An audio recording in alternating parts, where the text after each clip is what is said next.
Bé, aquest és un grec que no ens hem plantejat, senzillament que ens hem trobat en una situació, hem estat intentant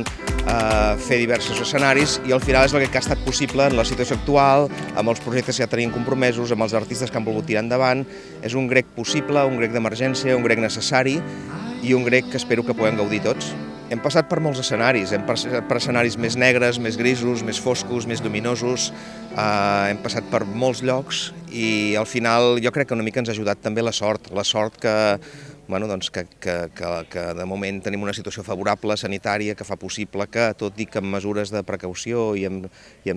alguns protocols diferents, podem fer el grec, em sembla, amb garanties de que complirem tot allò que calgui perquè sigui segur. El tema de la normativa ha estat complicat perquè la normativa no era clara, evidentment, i com que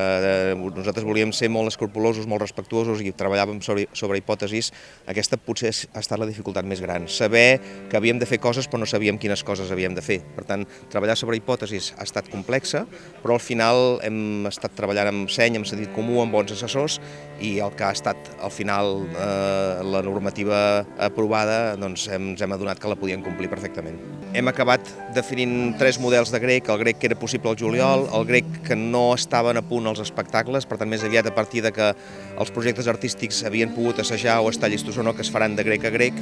i també un altre grec que ens hem inventat, que és un grec a les xarxes, una novetat que espero que també